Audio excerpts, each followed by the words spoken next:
If this gets too spicy, let me know, guys. Okay? And like, yeah, I went pretty hard and pretty long, so stop me at like 11, 12, you know. Sweet. I think, yeah, we've been chatting about a bunch of these things so far, and I want to let you know I identify as an intent pragmatist, and I'm going to sort of like, yeah, I took a look at the intent stuff. I went in the tent and I found some dark shit, and I'm going to talk about it. You know, so yeah, we'll make this quite interactive, right? So true or false? Intents are more secure for users. How many of you believe they are more secure? Raise your hands. Compared to what? Compared to, let's say, Stargate. Okay, sweet. So a couple of hands. Well, we'll find out, right? So largely there are two flows, right? And I'm not trying to name names. That's why I call them peer-to-peer and peer-to-pool, right? So here is a pool-to-pool example, right? The idea is quite simple. A farmer has money. He puts it in a pool, and we send via this tunnel a sort of like message that instructs the other pool send funds to the user, right? And we take out some funds from the pool on destination and we give it to the farmer. He's happy. He's happy. He goes buy his bread or whatever, and everyone's like pretty happy in this mechanism, right? So this is like an example of a classic like pool to pool sort of like mechanism. Now the attack vector or the risk vector with this stuff is if that middle pipe lies, what could happen? If that pipe goes bad, instead of sending a message that says like send to user, the pipe would just say send to hacker, right? And what would happen is the user won't get funds on destination. So essentially, user lost all of his money, and might as well the pool might as well drain too, right? But really, what happened is the user deposit went to zero, and the oracle is trusted with the user funds, right? This is a good example of a pool-to-pool sort of like bridge mechanism. Now, we look at a peer-to-peer mechanism. Again, I'm not naming names, but generally the idea is the farmer deposits some funds into an escrow, and the funds are sitting in the escrow. But unlike the first example where we would send a message at this point, we do not do that over here.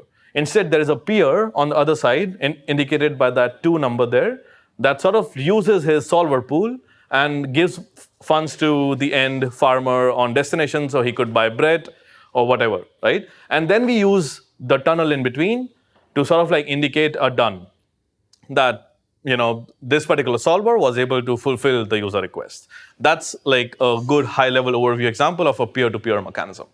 Now, in this case, if the middle pipe goes bad, what happens?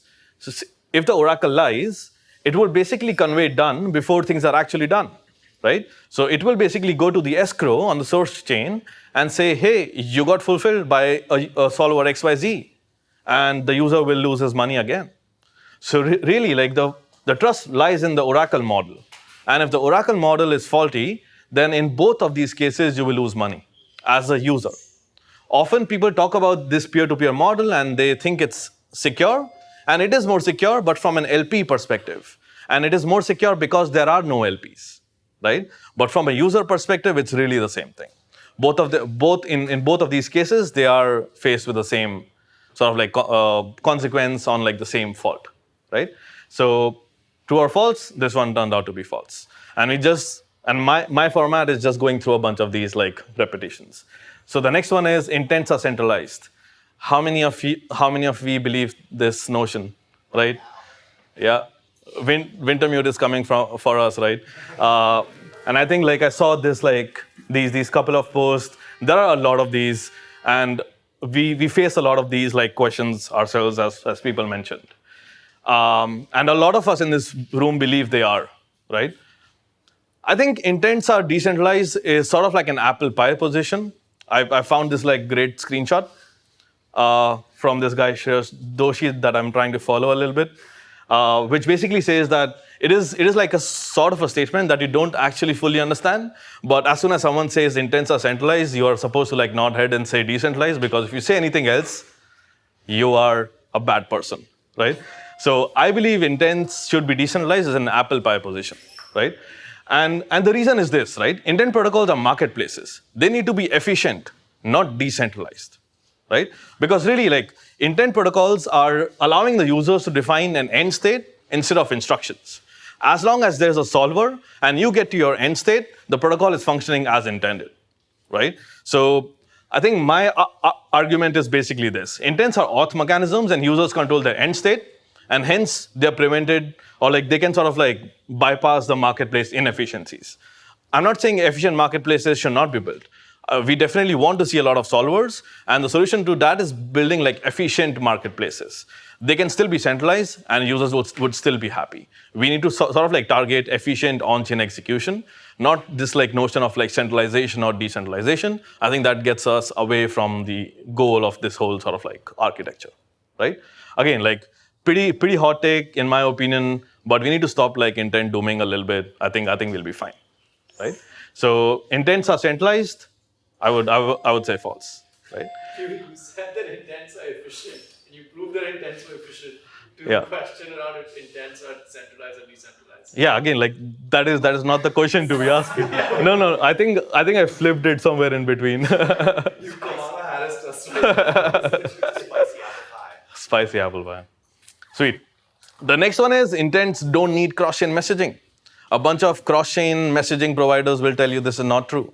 And I want to ask you, do we have any messaging providers in the room with us? Okay, show of hands. How many people think intents don't need cross-chain messaging? Okay, no one has a strong take on this. Okay, this is a take from like a pretty sort of like popular messaging protocols. I'm being very kind and I've deleted all the names and everything. But yeah, the question to ask is, why do messaging protocols exist? Messaging protocols exist. That is a screenshot from IBC, the OG messaging protocol. That is a screenshot from me, which looks horrible. But generally, the idea is we had proof systems, right? We had light clients, we had ZK proofs, we had rollup clients, we have multisig proofs. All of us hate them, but they are some sort of like cryptographic proof, right? These proof systems were quite low level and hard to build on top of, which is why we went ahead and we built some like standardization on top to make it easy for developers and users to sort of like build on top of, right? And I have that screenshot, that screenshot from IBC to prove this was the intent behind them, right? And I think messaging adds some overhead. I'll talk about it in a bit, right? So, but this is why we generally sort of like built messaging protocols. We built messaging protocols to use the proof systems for developers to allow them to use the proof systems. My argument is, what do intent protocols need? Intent protocols need proofs. I have a lot of proofs there, right? Intent protocols need proof to sort of like indicate to like some source chain that something happened on destination. Proof of execution. That necessarily, like, that doesn't have to mean like messages have to be sort of like passed between these two networks. We can pass around proofs, right?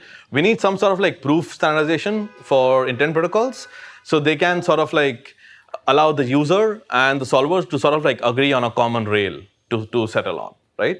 And we need to maximize the efficiency because every cent spent on settlement affects the solver price, and that in sort of like affects what the user gets, right? So we need to like optimize for efficiency when it comes to like settlement.